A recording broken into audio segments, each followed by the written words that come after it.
How do you pass up the opportunity to spit blood in Joan Baez's face?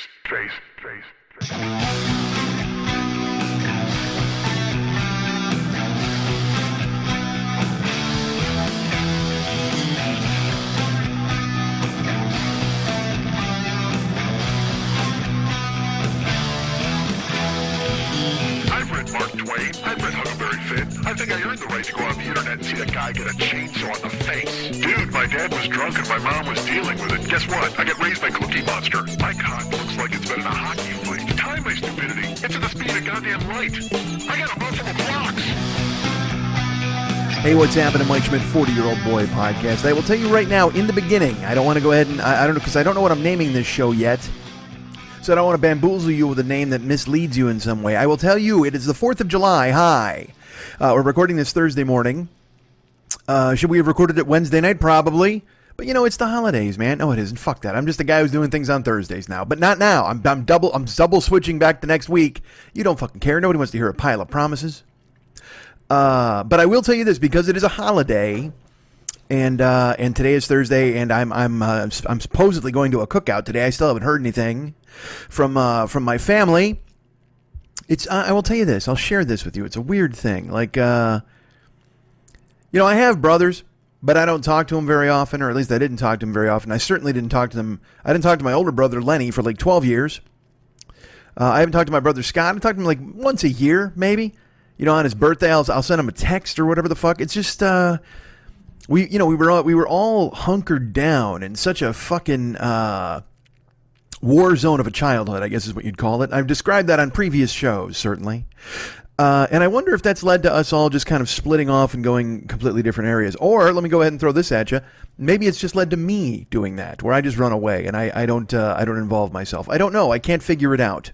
Because I just went 2 nights ago, and I took my brother Scott's in town. He's been here for almost a month. I've only seen him twice. And I'm mad at myself for that. I don't know why I've only seen him 2 times. I picked him up. I took him to dinner one night. And we went to a place called the Bellwether, and we fucking hung out. And we talked for like 3 hours, 4 hours. And I mean, I really loved it. It was really cool seeing my brother. And in my head, I was like, well, this is fun. I mean, this is a cool thing to hang out with your family, maybe, to a certain extent. I mean, I see, because again, Lenny and I, we didn't talk for 12 years. Go see my one-man show or buy my CD, and you'll know why.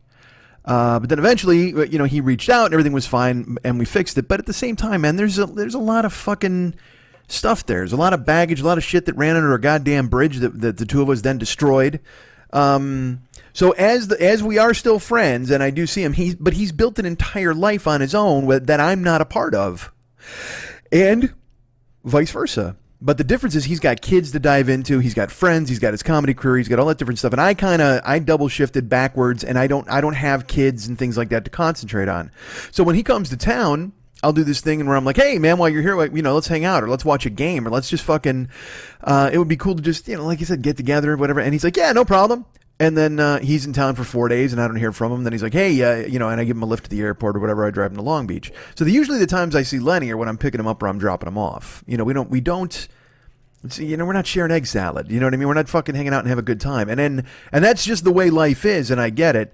But I find myself now, in the twilight here as we're all drifting toward the end of our lives, regretting it a little bit that I don't have that kind of relationship with brothers and family. I mean, I have, because all of my friends were my brothers. Jeff and Max and Dennis and Woj and Jimmy O. Those dudes that's my family, essentially. Those guys came in and they were absolutely my brothers.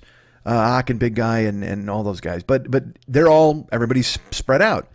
Ox in Arizona, and fucking, Max is back in Chicago, Dennis is in Denver. Here's a roll call of everybody I know and where the fuck they are. Hi, how you doing? So it's not like I can call them to hang out. And then here it was Jimmy and Pat. I hung out with them all the time. Well, Pat's got a family and Jimmy's got a family, and I don't, Siegel's single, but he's gone. He's gone like 4 weeks to Wimbledon or whatever the fuck. He's meeting monkeys in the jungle, which is cool. I guess this is me just regretting things. And I shouldn't. I don't want to be that guy. You know what I mean? That's one of the reasons why I'm looking so forward to Toronto and I'm looking forward to Canada. And why I'd love to go to Cincinnati in October, which I just found out if I do that, there's no show happening because the theater has changed. This is always the way it works. I booked a theater in Cincinnati last year, and I went and did a show, and it was perfect. It was the perfect size. It was a perfect price. Everything worked out great to do that. And so I contacted our friend Colette, who's there, and I'm like, hey, man, I'd love to come back and do the theater again this year, probably in October. And she's like, okay, well, here's the thing. The price is probably tripled, and they're doing, and she explains this whole thing, and I'm like, of course. I mean, fucking of course. It was because it was too perfect. It was too perfect for me to go there and do a show and hang out and visit. And look, this is my own fault. Again, I don't run my career like a career. I'm like, hey, I think more about the fact I'm going to see people and have be friends. Like in Toronto, I'm not doing an official show. I'm going to record a podcast while I'm there. And now I'm actually recording 2 podcasts while I'm there. Hold on, yawn. Fuck. It's a 4th of July yawn with a firework. So I might wind up recording 2 shows while I'm in Toronto. But even so, I'm not doing a show on stage for people, and that feels a little weird. Like, I mean, but also it feels weird to make my friends buy tickets to a show. And it's the thing is, like in Cincinnati, I was talking to Colette. I go, look, here's the thing. I mean, I would love to just come to town and hang out, but coming to town for 7 days and hanging out, that's, I don't make any money. And unfortunately, here's the thing. I'm a guy who needs to make money. I got bills, man. As you know, as we all got bills. So again, this is a lot of me. I'm worried that whatever the fuck, who cares? So I'm supposed to go to a cookout today. Let's double back on that. But yeah, I find myself not having anybody to hang out with, and that's I wish I had more people to hang out with. Is my point. But now I'm going to hear from somebody and they're going to be like, you should hang out with me. And then I'm not going to like that person and be like, nah, I can't. Because I want to hide in my house. What a fucking weirdo. Hi. So I'm going to a cookout today at some point here on the 4th of July.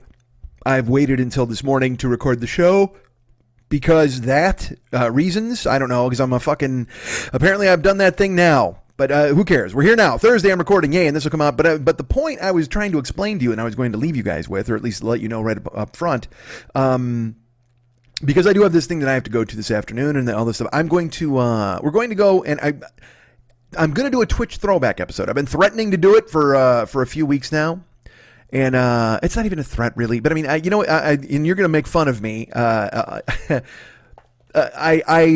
This sounds ridiculous.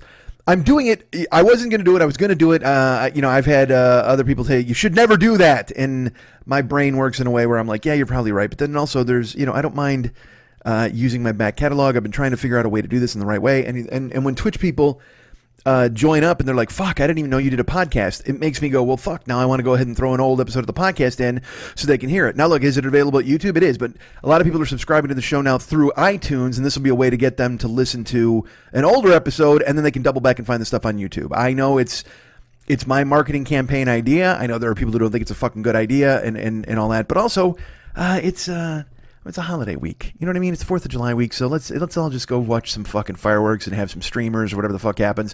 I'm going to light some snakes. I'm going to grab a sparkler. I'm going to get a Roman candle and blast that shit into the fucking air. And then in the meantime, you guys can share in my past. We'll all celebrate, because that's, it's the 4th of July.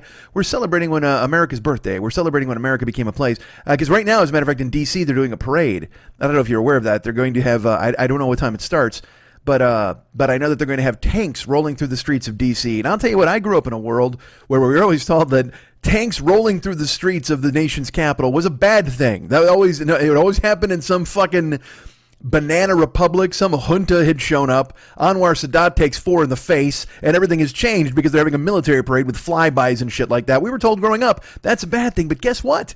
Everything's changed now in America. Everything has pivoted to the point where all that shit you thought was fucking crazy and stupid and wrong, no, there's some section of the public who thinks it's fucking fabulous that we're going to have tanks rolling through the streets of DC and fucking jets flying over the goddamn city. And I don't know why this, hey, let's all fucking jerk off the military thing is still happening. And I will tell you this, again, I hate to be this dude. I've seen this coming for fucking years. When they did fucking God Bless America at baseball games after 9/11, they started to rally around the troops in this way where, hey, look, you've joined the military and that's a fucking cool ass thing and I respect you in your service because I could never do something like that. And then it became, hey, how dare you ever question anything that they fucking do? And well, if you didn't fucking serve, you don't get to say a fucking word. And then you go, okay, well, but the president, he didn't serve. He had a chance, and he didn't. Yeah, that's different. MAGA. I don't want to get into this. I literally don't on the 4th of July. But the point is, people think this parade is out of line. And I did it first as well. But then I thought to myself, you know what? There's nothing more American than putting a fuck ton of firepower in a small space and just seeing what the fuck happens. I'm excited. I don't know what's going to happen tonight, but I hope it's fucking explosions and bullshit. I hope a tank goes awry. I hope somebody just fucking leaps in and just turns it on the crowd. Look, this is what I enjoy. I enjoy chaos. I don't want anybody to die, per se. How about this? How about if a guy just goes rogue, some fucking military captain, and they're like, ha ha, this is the best, and he jumps into a tank, and because we had one time when I was a kid, a guy stole a tank and he drove through the streets of San Diego. It was fucking amazing. That was cool as shit. I did jokes about that when it happened. I was doing stand-up. I was a kid. I was 22 or whatever the fuck. But this dude literally took a tank and he drove through the streets of San Diego. I say that's what happens now. I say somebody in fucking DC just hops into a tank and goes absolutely fucking rogue. Now, the only bad news is, when the dude did it in San Diego, there was, he was the only tank. It was all police cars and motorcycles and bullshit. If this guy steals a tank, he's not getting far because there's a fucking 1,000 other tanks that are surrounding him and they're all going to blast the shit out of him. But isn't that the fun part? I want this dude to steal a tank and go rogue and just try to blast the fucking Lincoln Memorial. Just blow the shit out of it or knock down the Washington Monument. Let's have fun. Let's really, you know what? Let's make this a 4th of July to fucking remember. Fuck parades. We got parades every goddamn year. Let's have some guy steal a tank and blow the fuck out of the Washington Monument. How about that? Just circumcise that fucking thing. Just blow the head off. Boom! How about that? And yes, I know circumcision and blowing the head off aren't the same thing, but I'm just saying I'm going extreme measures. We could circumcise it if you want. Just take a little off around the edges. Take a little off the top. Yeah, but so I'm rooting for that. That'll be totally fun because then, like I said, then 15 other dudes running into tanks, and then Yakety Sax plays on the national lawn or whatever the fuck, and on the what's it called? Is it the national lawn? I don't even know what the fucking name of it is. And then Yakety Sax plays, and one guy's in a tank just blasting shit, and the other guys are all chasing him. I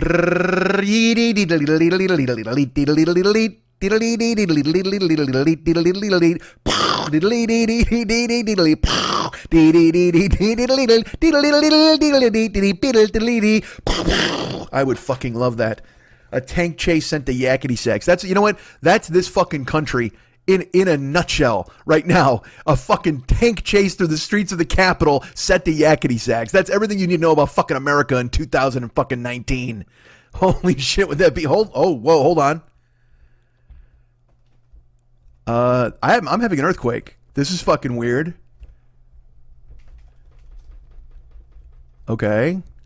I mean, I'm moving. I'm fucking swaying, dudes.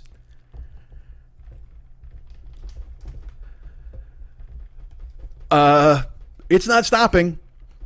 Normally these things go for... I mean, I'm shaking. Dudes, my chair is moving. Can you hear the shit? Jesus.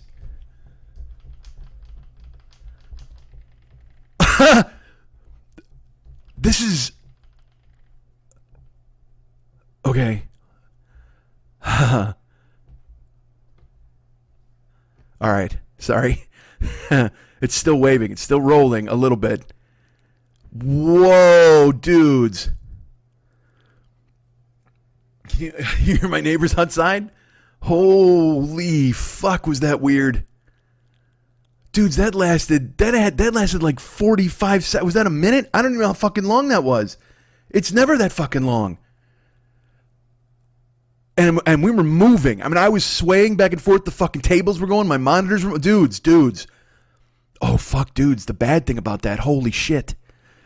I hope to God that was centered here. I hope that was centered here. Because if that wasn't centered here and we got that from somewhere else, then things are fucked up. Oh, look at me rooting for fucking chaos in the Capitol. All of a sudden, this fucking shit happens. Well, you know what? Actually, that could have been tanks rolling through the streets of Los Angeles. If I missed something, the fuck have I missed?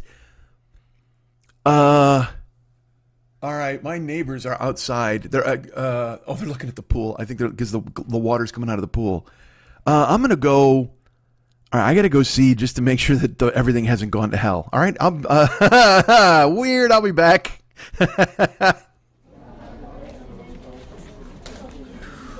Auditions make me so nervous. Oh, man, I climb into my own head all the time.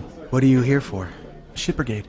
I'm here for Shit Brigade, too. No way, that's great. Who are you reading for? I'm reading for Corn Bits. Oh, Corn Bits, I saw that in there. It's not a bad part. Yeah, what about you? I'm here for Constable Bob Shart. Oh, see, I wanted to be Constable Bob Shart. It's a good piece. Yeah, it's a it good is. piece. But I'll tell you what, I really want a shot at Lieutenant Diarrhea Davis. You know you got the build for it? Right? Thank you. I thought so too. Yeah, and that yeah. moment on Shit Mountain when he blows the shit conch? Yes. That's a game changer. That's your hero moment right there. I want a shot at that. Can you play the shit conch? I brought my own shit conch. You did? I was third chair shit conch in high school. Can I get all my corn bits? Everybody, corn bits? That's me, man. Oh, fantastic. Wish me luck. All right, break a shit. Hi. All right, so it is now 2 hours since I went and checked on everything, because that's how I handle my. Look, I had momentum. Look, I don't do the show on Thursday because I thought it would be a good thing. I do it because it's very hard for me now to have momentum and sit down and talk sometimes. So when I had momentum there, and Jesus interrupted it by fucking doing jumping jacks over the fuck. I then went out and talked to my neighbors, and then and it was funny. You remember I talked about the kid who's like real heavy, and when he walks, he doesn't pick his feet up, so it's like his feet go and he's walking as he drags his slippers or flip flops. Whatever. Like I want to have a talk to him. I want to go, dude. Look, you need to go to the gym or stop eating. And I feel bad about that. I'm trying to help him because I'm the same guy. And if you get too big, and it runs away from you. But I walked outside, and he's out there with his family is in town for the 4th, and they're not from here. He's like, because I walked out, he goes, look at the pool. I go, yeah. He goes, look at the pool. I came out. That's crazy. That's my first earthquake. And I'm like, oh, okay. I go, no, I've been in a million of them. I go, but that one was big. And he goes, oh yeah. I go, no, dude. I go, we have to hope that was centered here, because with the rumble that I got, you know what I mean. I'm like, if that was centered in Los Angeles, because again, it's that thing where if it was hit here in my town where I live in the valley, then that rumble was a good rumble, and you're like, okay, cool. It was centered here. It was probably like a 4.5 or whatever the fuck, but it was good. But if it was a big one further away, that could fuck things up. So I know it's weird. It's earthquake math and it's fucking weird. But if you feel a big shake like I had here, you're hoping it was here and not, because all right, I'll try to put it in better terms. When I was in Lake Tahoe in 1989, I felt an earthquake. I was at work and I was like, this is fucking weird. Like we shook at the pizza place, and we never had fucking earthquakes in Lake Tahoe because it's so far north. And a guy came in, and it turned out that it was the San Francisco earthquake that knocked all the power out, killed the World Series. It was that monster quake, and it was like a 7.2 or something like that. But that's how far away it was, and we still felt it in Tahoe, that kind of thing. So that's what I'm saying. If we felt this big shake here, if it was centered here, then that's fine. But if this was like centered in San Diego's gone. I mean, you know what I mean? Like, there's no way San Diego would have that big of a fucking shake, and we would feel it up here with that kind of magnitude. So I went outside, talked to my neighbors, and it's so funny. Again, there's the people who are used to this, and this is what my third fucking earthquake when I've been recording. That's crazy. But dudes, that right there was a fucking earthquake that I just had now. And not scary, because again, I think they're cool. Like I said, they come out of fucking nowhere. But that I don't even want to listen to how I sounded, because it was freaky, dudes. Like, you're sitting here and all your shit starts moving and stuff, and you're swaying back and forth. I'm on a chair with wheels and shit. And I'm holding on to the table, but it's different. It's, again, like I said, tornadoes, they give you that fucking warning, and you're waiting the whole fucking time for it to show up. God, I wish I was on a Twitch live stream when that hit. But yeah, it was. I mean, your whole house starts shaking, and nothing got knocked over, but still, it was a really good rolling shake.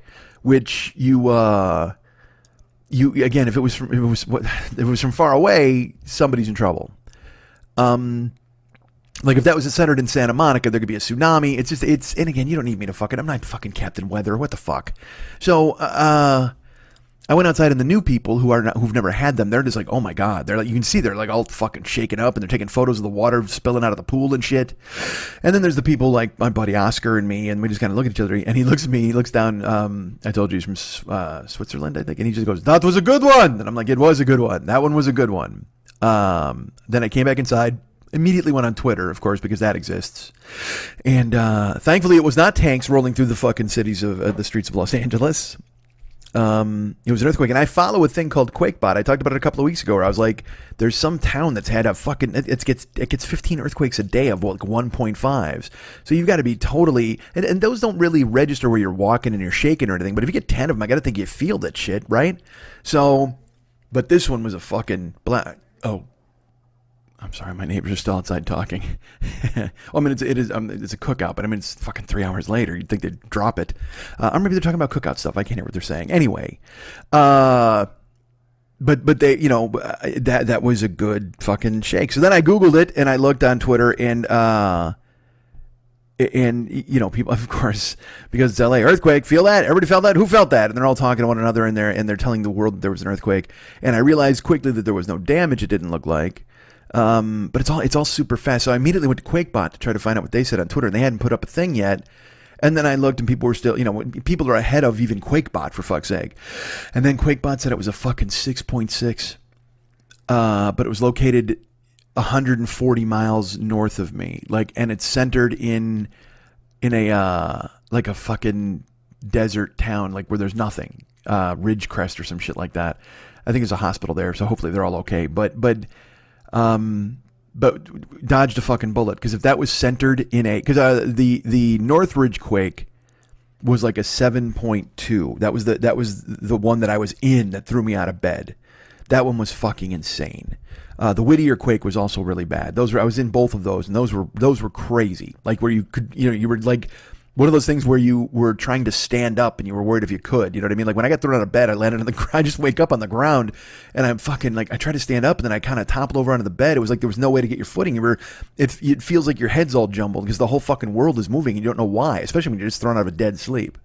But this is a 6.6 and at least it was centered far away. I mean, if that would have been centered here, dudes, shit would have collapsed. I mean, it's one of those things where everything, and thank God they retrofit my building now, because now, that's what I'm saying is I just spent the last few hours now, of course, because I had momentum when I was talking to you guys.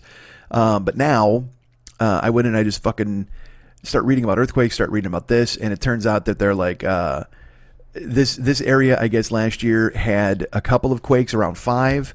And so they're like, they expect more, expect aftershocks, expect this stuff to happen. And because that's the thing is earthquakes, it's a completely inexact science. They can't, what was that? Oh, it's fucking 4th of July. Every time I hear a bang now, I'm just like, what the fuck happened? Did somebody get shot? I'm the oldest of old men. I can't believe the government hasn't issued me a lawn by now, just so I can tell people to get off of it. I try to be young and fun and morale, having a good time, and then inevitably I'll just be like, there's a crick in my neck. What the fuck? What's that loud noise? I mean, it's so bad. I sit in silence all the fucking time, and I'm like, yeah, you know what? This is the fucking shit. This is it. This is what you're all looking for. Goddamn, silence is the best. Hello, darkness, my old friend. How you doing? Good to have you back. So my neighbors, like I said, the new people are out there still kind of, and it's the novelty of your first one doesn't wear off. I mean, I've told the story of Karen's first earthquake when she went to bed and she was completely naked, and then she wakes up and she walks out naked and she's standing in a doorway naked, and I'm like, honey, all right, neighbors are running around, but she just she knew getting a doorway, but she's like half asleep, kind of yawny and like rubbing her eyes, like, and she's like, is this an earthquake? I'm like, yeah, it is. So it's when it's your first one, you're just like, whoa, what the fuck, man? That's new. That's amazing. Because also you realize that it didn't kill you. So that's why I said I'd rather take a fucking earthquake over a tornado anytime. I mean, tornadoes are fucking brutal, man. They just, and again, like I said, the weight is what kills you. But an earthquake just sort of shows up. Now, I'll tell you, if you're in one like this today where it was shaking pretty good and we were rolling and I was like, all right. Because again, like I said, my brain immediately goes to, if we're getting this shake, I hope it's centered here. I hope it's not fucking somewhere else, because right now there are people lying in rubble if it was this was centered in a goddamn city. But thankfully it was out in the middle of bumfuck fucking desert. Except for one hospital. I feel so bad for those people. I'm like, good, fuck those people. I hope they got fucking roped. Anyway, it seems ridiculous. All right. So, and maybe that was fucking Jesus telling me not to do a Twitch throwback. I don't know. But I think it's a good idea. It's a holiday, and the thing that led me to take the holiday off, because my brain, and I'm not even taking it off, I guess, or am I? Sort of. I'm still talking. But I'm putting up an older show because it's an older show that I've been threatening to put up for a couple of weeks. And I'm not threatening. I love it. I love my older shows. I want to try to figure out a way to use them in a way that gets people on board. And so, new Twitch people who listen to the show, this episode that you're going to hear today is from year one. I'll describe it at the end when we do things. But I got to do plugs and shit here anyway. But when I saw this, and again, you'll mock probably. Never Not Funny took the week off. And they put up an old episode in their feed. They put up a video episode of them just sitting around and talking, but they used an older episode in the feed. And what I know this will sound ridiculous. I saw the post on Facebook, and then everybody in the comments was like, "Have a great holiday, guys. Hey, great. I hope the gang has a fantastic holiday." Because I'm petrified that if I do something like this, you guys will bail. So if I put up an older episode, everybody's like, "Fuck you, dude. Oh, I can't fucking believe you did this." And so that's one of the reasons why I get all freaked out. But when I saw that their fan base was just kind of understanding and was like, "Yeah, cool, man, enjoy your holiday and go have some fucking barbecue, whatever the fuck." In my brain, I was like, "Well, you guys are. I mean, it's the same thing. You guys are nice and you understand, I guess." And look, I've tried your patience for the past several months by putting the show out on Thursday afternoon instead of Thursday morning, and I know that that's a thing that people are upset about, and I don't know if people are upset about it, but people have been very nice to not kill me over it. But still, the point is that's what we're doing today. I wasn't going to do it, and then I thought about doing it, and then I was like, well, I should go ahead and then I saw that they had taken the day off, and their fans were all kind of like, "Yeah, that's cool, man. Enjoy your holiday." And in my hand, I'm like, I'm not doing it because they're doing it, but I've given myself permission to do it.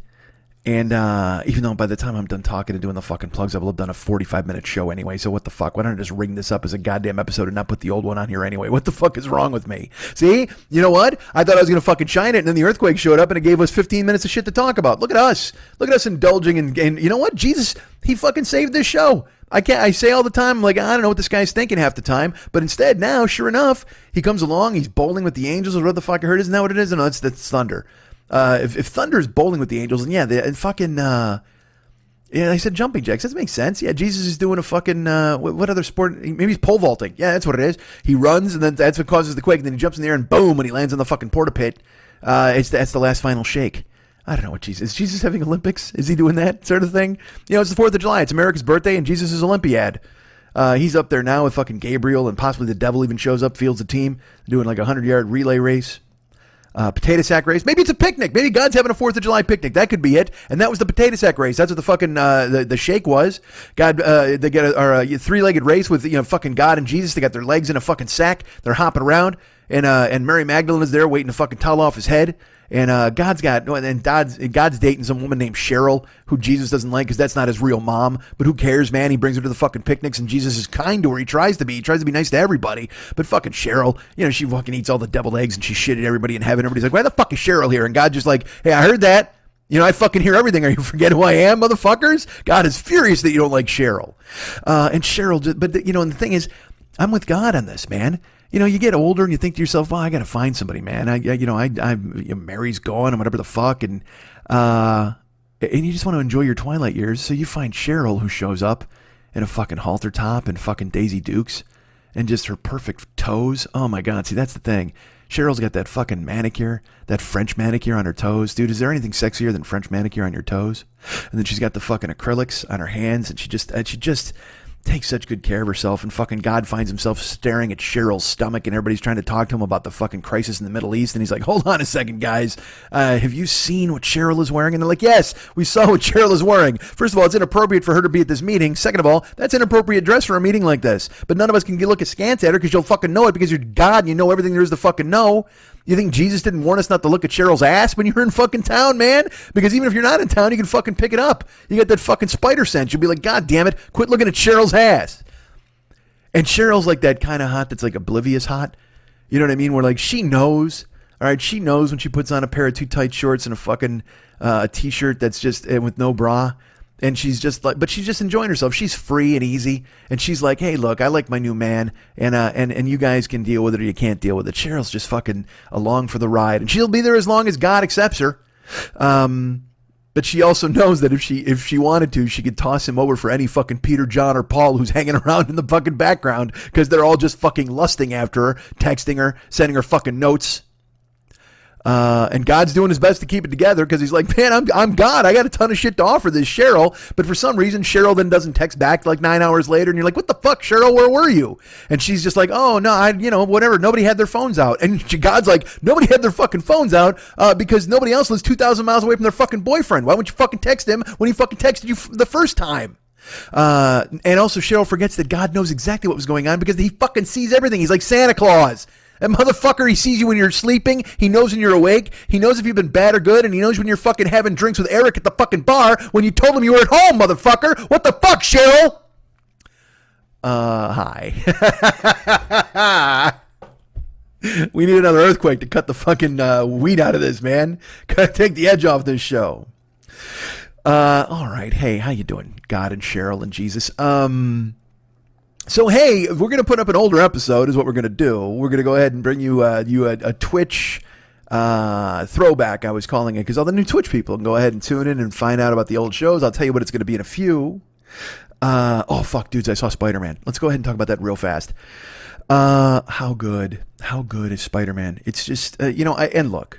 I've talked to a friend of mine who he wrote me a note, a very leading text. He's just like, hey, did you see Spidey? And I saw it opening night, motherfuckers. I saw it at midnight on Monday night. And so I wrote him and I go, yep, it's a perfect I said, another perfect Spider-Man movie. And then he wrote back, he's like, oh, I did not like it at all. And I'm like, oh, all right. And then it's my buddy Pat who likes, he loves all the Marvel movies and stuff, but he just didn't dig it. And he's like, I didn't like this and I didn't like this. And I go, I see that, but I think here's why they did that. It's that thing where then you wind up being a movie's lawyer, which I just fucking can't stand. It's like, hey, because at first I just went, bummer. I said, we'll agree to disagree. Because I didn't, I know he wanted to talk about it. And so he told me all the things that he didn't like about it. And I'm like, I can see that. I can see your point. But also I view these movies through the prism of I'm 52 years old and these movies are made for 18-year-olds, in my opinion. So I try not to get too caught up in the dopey comedy or I'm sorry, I heard a noise and it made me think of an earthquake. It's my neighbor fucking with his screen door. And I literally thought, I was like, oh, is it rolling? Is it rumbling again? What's happening? Is it back? Is there an aftershock? But my friend, he writes this, I didn't like this, and then this, and I didn't like this. And I'm like, I see that. I understand that. I can see that. But then he's like, and I hated this. And I'm like, nope, now you're wrong. There is a thing where he hated Mysterio, the villain in the movie, and I don't want to get into it. Well, the hero or the villain. I don't want to spoil shit. But anyway, I like I said, a lot of you haven't seen it, so I don't want to give it away, and I'm not going to. But my friend was like, this I didn't like, and this and this and this, and I'm like, yeah, I see that, but here's why I think they did that, and here's why they did this, and I understood what he was saying, but at the same time, I recognize these movies are not made for 52-year-old men. You know what I mean? So you try not to be some weird nerdy fanboy who's like, well, this never would have happened and this shouldn't have happened. Because, I could say that, again, truthfully, I could say that about anything. I told you about Endgame. I saw Avengers Endgame, and there's a time travel thing, and I was just like, this is the fucking stupidest thing ever. Like, why? Anytime you get into time travel, dude, you're fucked. Because there's no way to make that good or believable. Nobody can convince me that the Hulk went back in time to go see the Hulk fighting other guys and he existed in the same plane. I know we're supposed to believe that monsters from space and fucking live action robots and Gwyneth Paltrow's a superhero. I know we're supposed to believe all that crazy shit, all right? And we do. We give them a long leash in those movies. But when you start telling me that in time travel, you send Ant-Man back in time and he comes back as a baby, and then you send him back in time and he comes back as an old man, and then he comes back as regular Ant-Man, and he remembers that he came back as a baby. So you're telling me that Ant-Man knew he was an infant, a toddler. So that was regular Ant-Man in a baby body, but he had an Ant-Man brain. Like, what the fuck are you doing here? Like, it was this thing where you're just... And then I had a friend explain to me, he's like, no, they put him through time. They put time through him, not him through time. So it's like it was the real Ant-Man. And I'm like, so what? He was a baby and an old man. His bones would change. Like, I mean, it's just... Anytime you get into time travel and all that bullshit, it's just like, no, man. And again, they always do that thing because we've always heard forever, hey, you can't kill a butterfly. a million years ago, because eventually that means Tyrannosaurus will be a president. You know what I mean? I'm like, all right, well, what the fuck, man? We couldn't do any worse. So let's go back in time and kill 4 butterflies so we get 4 Tyrannosaurus presidents. What the fuck? But everybody's got that fucking theory about if you go back in time. Hey, you can't just go back in time and kill Hitler, because who knows? There might be a guy named Joe who's worse than Hitler. And I'm like, well, then we'll go back in time and kill Joe. If we've got the technology, let's just keep going back in time and fucking everybody up till we get it right. I don't give a shit. That cautionary tale about time machines and stuff is like, oh, you can't do this too much. Why not? Why the fuck not? If I got a time machine, that's all I'm doing. I told you I might kill Hitler, but first I'm going to stop and fuck Stevie Nicks in 1977. That's happening. And then we'll try to figure out the rest of our goddamn plan. Emo Phillips is the best joke ever. He's like, they're like, all right, we've invented this time machine technology. You need to go back and kill Hitler and come right back. Don't do anything else. And he just says, Henry Ford says, yes. Okay, I get it. Henry fucking Ford, of course. Brilliant. And believe me, I'm delivering. It's a written joke, so I can't deliver it verbally because it doesn't translate. You had to see the name Henry Ford, yes, or whatever the fuck. I understand. But yeah, dudes. I mean, I can't. If you want to give me some time travel bullshit and tell me that I can't go back in time and I can't, I'll make sure. Give me the time travel. I'll go back. And I'll make sure that, all right, if I can't kill Hitler, I'll just make sure he's never born. I'll kill his dad so he doesn't fuck his mom, all right? I'll kill, who is it, Larry Schickelgruber? I'll fuck that dude up. They'll tell me where the fuck to go. So everybody's like, oh, man, you can't kill baby Hitler. And I'm like, all right, yeah, it's a baby. That's fine. I get that. So I'll kill his fucking dad. He's probably a fucking weird-ass goddamn house-painting idiot, and I'll just fuck him up.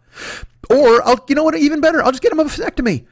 I'll just give Larry Schickelgruber a fucking vasectomy, and then we have no Hitler anymore. I can go back in time and do a bunch of shit and fucking make it work. If you've got a time machine, you don't have to go back and kill Hitler. There's plenty of shit you can do. You can you know what? Go make sure like a Jewish guy saves Hitler from drowning. And Hitler's like, God damn, that guy was fucking cool as hell. And then Hitler all of a sudden is like, you know what? I hate this mustache. And then he fucking he's an art guy. And then he's making paintings and they're hanging on people's walls. How fucking weird is it for you if you go back in time, you have a Jewish guy save Hitler, and Hitler's like, dude, the arts are pretty cool. So then you come back to like fucking 2025 or whatever the fuck, and you look around and you're like, holy shit, Hitler's like Michelangelo. This is fucking crazy. But then you, in your brain, you already know that Hitler's a bad dude. But now you're seeing all of his artwork everywhere. You're like, holy fuck, everybody loves Hitler now. I didn't want to do this. I should have fucking eliminated him instead of him get saved by a fucking dude as he was drowning. But that's the problem, man. You get time travel and all these fucking multiverses open up, and who the fuck knows what you're going to do?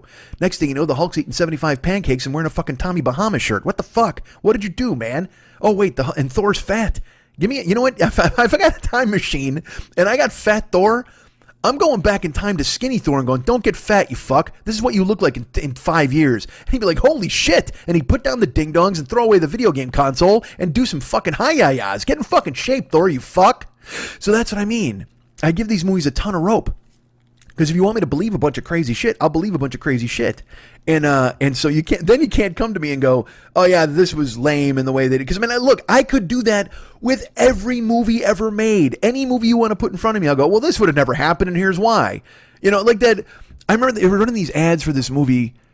It was like fucking some black couple bought Dennis Quaid's house.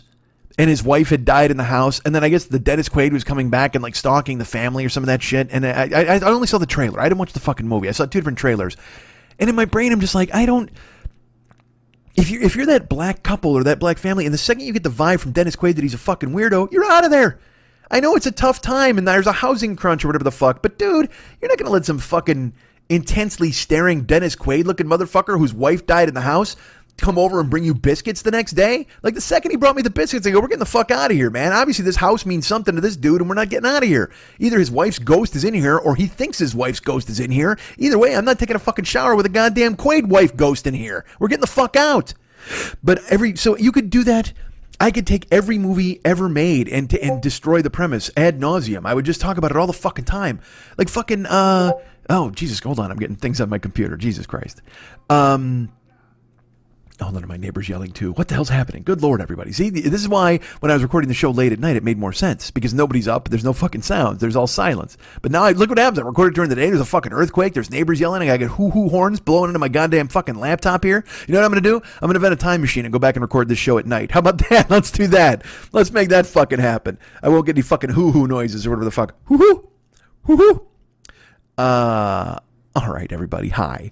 So So my buddy didn't like Spider-Man, and he's like, yeah, man, I didn't dig it, and here's why, and here's why. And like I said, I could do that with any movie ever fucking made. What else did I see this summer where I was like, you could just tear it. And I will tell you this, I'm not going to do that with Tarantino. That's a movie I will absolutely not do it with. I won't be able to retcon Tarantino and fucking watch that, because dudes, I got to be honest with you, when I saw Spider-Man, they showed the trailer for the Tarantino movie, and as much as I love Spider-Man, you know me, Avengers, I loved it.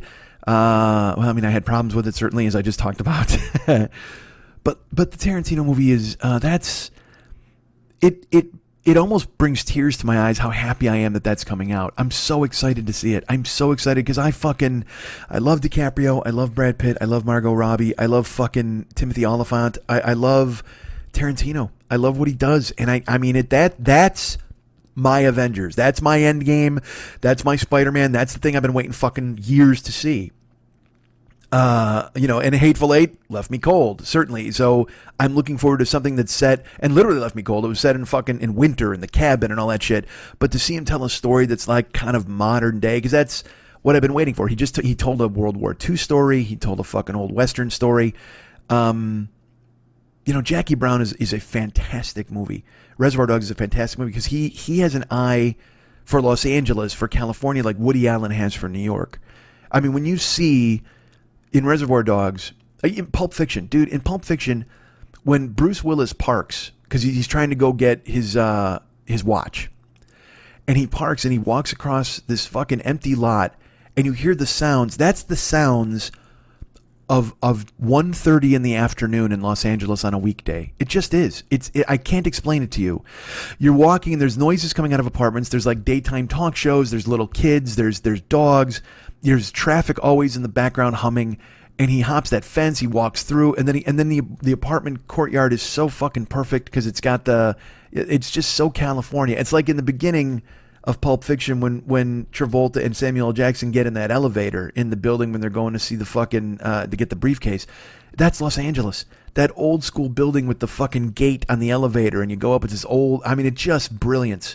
So watching the trailer for Tarantino, when I saw it the other day with Spider-Man, they showed the teaser trailer, which is the one that uses the la la la la la la la la la, that song. It doesn't use the Neil Diamond song.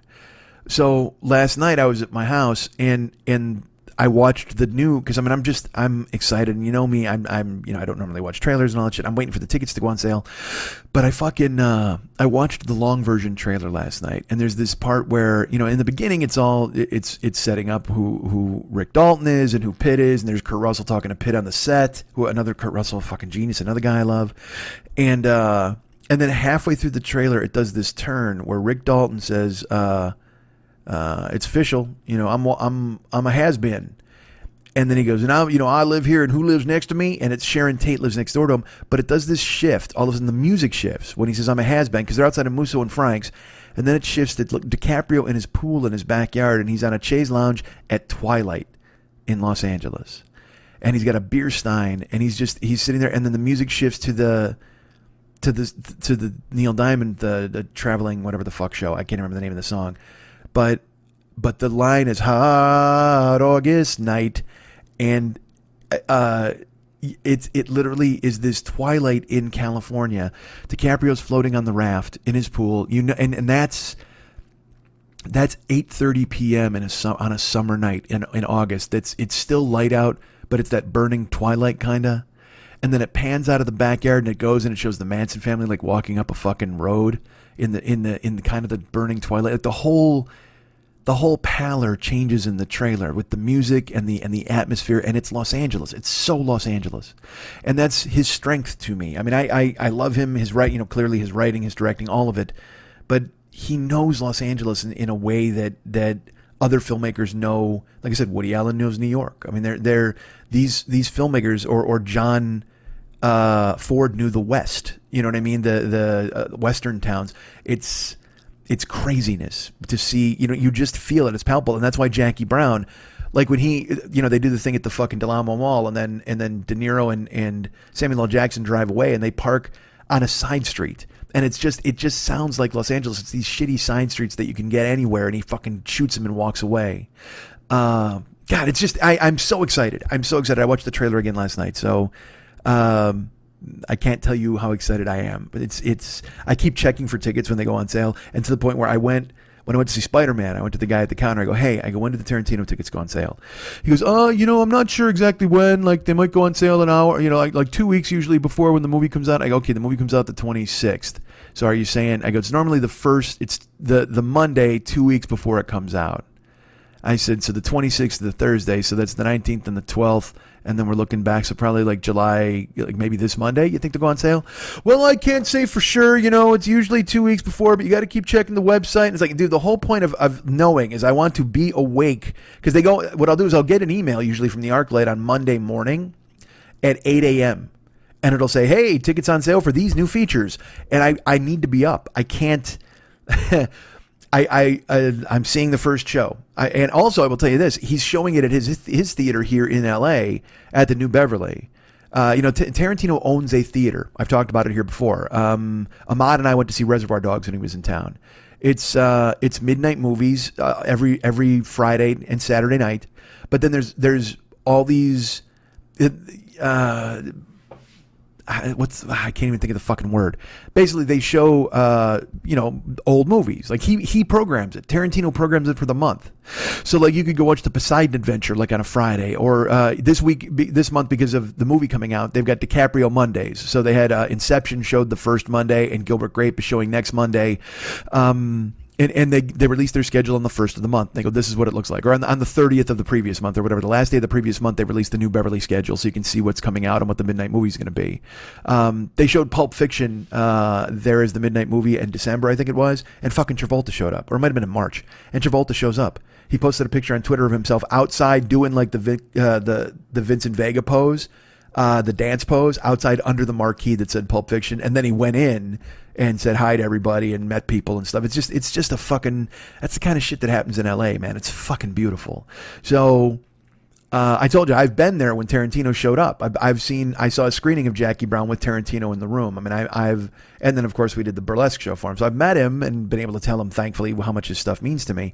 But but he's showing, because usually what he does is the movie will open in LA and then he runs it at his theater. Like Hateful Eight, they ran the road show the night it opened. So, but his theater is so fucking small and it doesn't have assigned seats. It's usually all these giant theaters too. But I always want to try to see it in his theater first. So he announced the tickets aren't on sale yet, but they're literally showing it the Thursday night before it opens at the New Beverly, and he'll be there. I know he'll fucking be there. I have to go. So I'm waiting with both the ArcLight and the New Beverly to find out exactly when it goes on sale.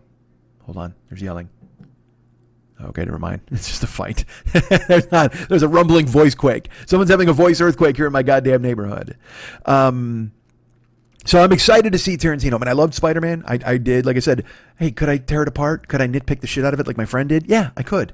But the things that I wanted to be perfect were perfect. So I don't want to, and again, I don't want to spoil for you guys, but I truly enjoyed it. And I will tell you this. I saw another movie this week. I saw a movie called Midsummer. I didn't know what it was. I had no idea what it was going to be. All I knew was it was made by the guy who made Hereditary, and it was set in Sweden, and it was probably a horror movie. That's what I had seen. And then I read the slug line where they're like a group of friends attends a Swedish cultural festival. Like that's what it was. So I'm like, all right, cool. And so I went in completely blind. I haven't seen Hereditary. So everybody told me that I should have seen it, and it's intense and all these different things. And I'm like, okay, cool. So I was willing to go in and see what this was, just sight unseen, just on this guy's reputation and having heard from other people what they thought of Hereditary. And so I grabbed Scott. I texted him, like, hey, man, because we saw Spider-Man in separate theaters. He saw it with Lenny and his daughters on Monday night in a different ArcLight, and I saw it at the same time. And so the next day I texted him and I go, hey, look, there's a movie called Midsummer coming out. I go, would you want to see that tonight? Can you go to a movie 2 nights in a row? He's like, sure. So like I said, I haven't seen Scott. This is only going to be the second time I'm seeing the fucking guy. So I picked him up. I grabbed the tickets for the theater, and I'm like, I had asked him where he wanted to eat. Because when he and I went to eat the first time, I took him to a nice place. I took him to a place called the Bellwether. And we had some octopus. We had just, it was a good dinner. It was fun. We hung out. So this time, though, I knew he was talking about in L.A. He's like, there's places he wanted to go and wanted to have. He'd already had an In-N-Out burger. He'd had a Fat Burger. He'd had those things. So I said, hey, did you get good tacos yet? He's like, well, we did get tacos. He goes, I guess they were good. It was just this one place we went to. I go, well, look, because I picked them up in the valley. I said, there's a boutique taco joint like right up the street here. I go, it's Taco Tuesday, so tacos are probably like $2-3. I said more like $3, but they got everything. But it's a little fancier because it's a place you can go. I said, but if you just want to go taco truck, there's a really good taco truck like a mile and a half from the theater. It's the one by the 3 Clubs where Lily did the burlesque show. And he's like, fuck, I want to go to a truck. I said, all right, let's go. So we went down to Hollywood. We went to the fucking taco truck, and again, I can't stress enough to you, eating off a truck is just the fucking delight of the world. I know everywhere in Portland, everywhere that's got food trucks, but just when you find a good taco truck and it nails it. Scott's like, hey, I'll get dinner. I was like, all right, cool. So Scott got 3 Al Pastor tacos. I usually get too much food at the taco truck. Because I'm like, oh, yeah, man, I got a couple of tacos, maybe a burrito, or maybe a torta instead, whatever the fuck. But I was like, dude, don't be a psycho. So he got 3 Al Pastor tacos, and then I said, all right, I need a carnitas taco, an Al Pastor taco, and a tripa taco. And if you don't know what tripa is, it's stomach, small intestine, basically, chopped up and fried, and it is fucking crazy delicious. Holy fuck, is it delicious. Because it gets caramelized, they crisp it up. Oh, dudes. So, then they have a fucking table of every salsa you can imagine, everything from green to habanero. They got radishes, they got fucking red onion, they got regular onion, they got grilled onion with grilled fucking jalapenos. All that shit you can just pile on. It's like a fucking salad bar for free that you can pile on your goddamn tacos. So, and then Scott gets a bottle of soda. 6 tacos and a bottle of soda, $13. $13, dudes. 2 a taco, 1 for the soda. Holy, I laughed. The ticket to the movie was $15. So we fucking grabbed some chairs. We sat down. You're sitting under a canopy with fucking artificial light. You know, you're in the parking lot of a fucking mobile. And he sat down. I go, dude, $13 for dinner. And he goes, God damn, dude. He goes, that's fucking amazing. And he put the fucking habanero salsa on. He's going to work. He's fucking sweating. I'm eating. And I told you, there's just it's just such a fucking California feeling. It's so great. You know, when I was dating Randy and I, our first date that we did was we went to a movie. And we went and saw it. And we saw it, because she lived far away from me. So I was like, why don't you come up? You know, you stay the weekend at my house, and we'll go to a movie. We'll do this. So we went to see it at the ArcLight, and we saw it in a full theater, and it was so packed, and people were, jump screams and scares and laughing and high five. It was one of the best movie going experiences ever.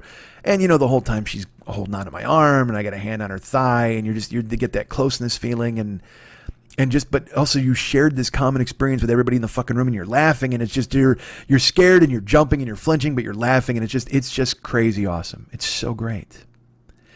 So sure enough, we left there, and I was like, hey, I go, there's a place called Castles. I go, are you hungry? Like, what do you want to eat? And she goes, well, I don't know. I said, because I go, there's a place called Castles. They have really good cheeseburgers. It's an old school diner. They got pie and all that stuff. And she's just like, she goes, you know what? I'm not really hungry. Should we go get, can we just get a taco somewhere? And I was like, well, I know where there's a taco truck. And she goes, oh my God, let's go. And dude, we went to this taco truck, and it's the same deal. I got her a couple tacos. I got a taco. We just sat there under the light, got a bottle of Coke, and then afterwards I'm holding her in the parking lot. I'm like, oh, this is perfect. Like, I don't ever want this to end. Like, I don't want to go anywhere ever again. It was perfect. Went back to my apartment, whatever. It's just such a great California feeling, that casual, hey man, let's just go get a taco in a fucking parking lot and wolf that down. And so Scott and I did. We got 3 tacos, and he was like so hungry. He's like, I gotta get a carnitas taco, man. I gotta get another one. I go ahead, dude. Their carnitas kick ass. He grabbed them, and because apparently, hi, I'm from 1976. Those carnitas kick ass. So he grabbed the carnitas, and he sat down, and he ate that, and we talked to some guy at the table. He was just a nice guy, and then I took Scott. I drove around Hollywood because there's stuff he hadn't seen. So I showed him the Troubadour. I showed him the Whiskey and the Roxy. I showed him, places where Van Halen was, the Comedy Store and the Viper Room and everything. And he took photos. He'd never been to Hollywood. The guy's been here a month. He hasn't been to fucking Hollywood. So we drove around, and I took him, to places on Sunset. I said, well, this is here. This is Sunset Boulevard. This is Rock and Roll Ralph's. I mean, all just nonsense, just Los Angeles nonsense. And then we went to go check out the movie, and we got a parking spot right in front. We walked inside, and we saw Midsummer. And again, I don't want to give anything away. I don't want to spoil it. I will tell you, if you were planning on seeing it, you should. If you weren't planning on seeing it, I think you should. If only so I can have more people to discuss it with and talk and peel the onion of Midsummer with. That would be fucking fantastic. I would really like to go ahead and touch base. It was funny when it ended. The movie ends, and I turn around, I look at Scott, and Scott looks at me, and he just goes, "Freaky." I go, "Well, that was a movie," and we both started laughing.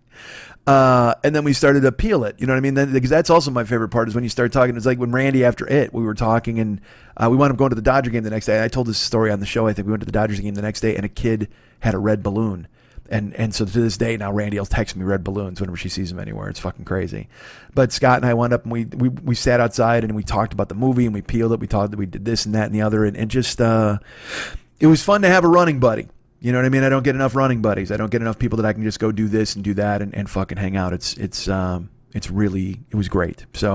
And also to spend time with my brother. I mean, I haven't talked to Scott in fucking forever. We never really had a falling out. I mean, we fought when he was younger, certainly, but then you just grow apart. And when I say grow apart, I wonder if that's me.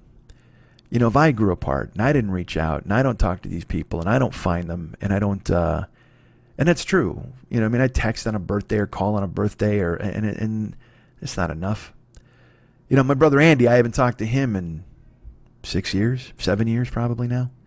Not even texts. I think I bullshit. I might have texted him like 4 years ago or something, but it's been forever. Like because I did this thing where, his life became complicated.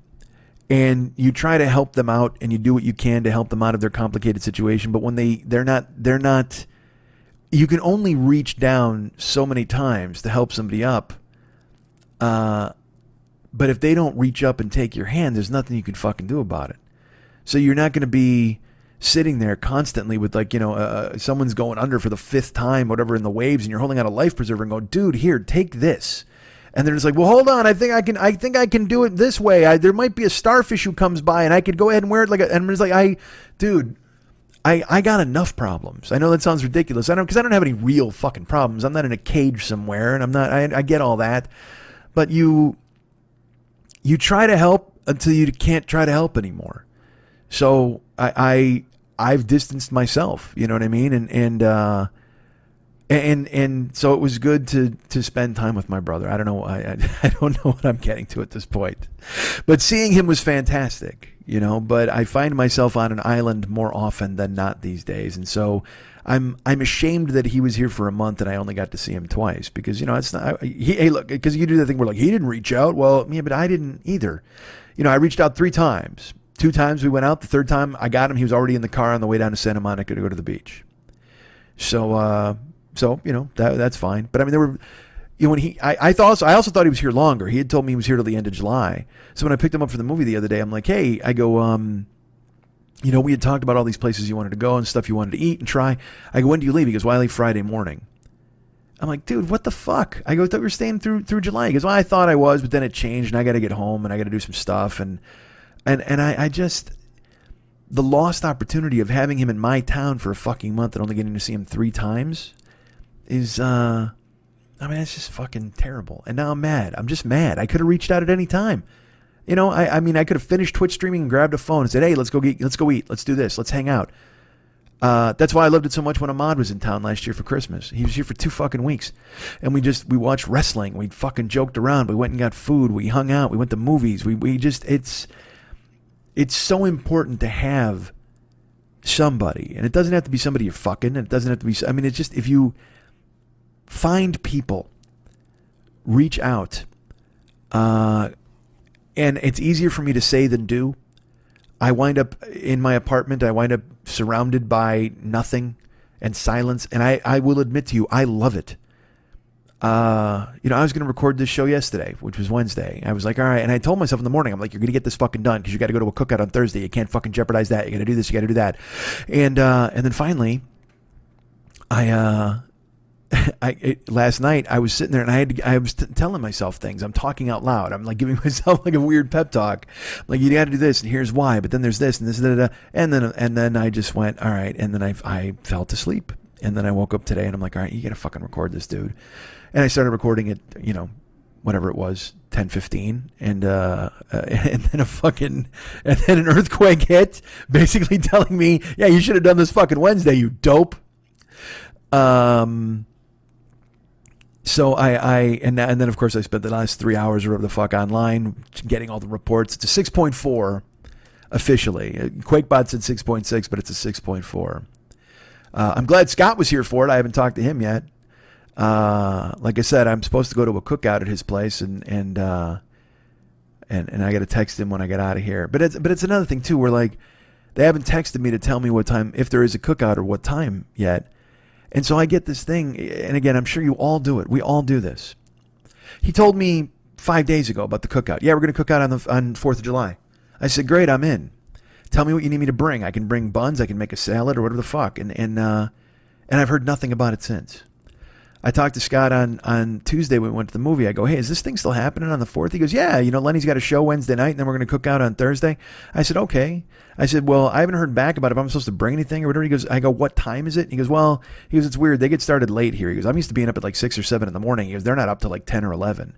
He goes, I'm sure we'll start cooking around noon or whatever. I'm like, all right.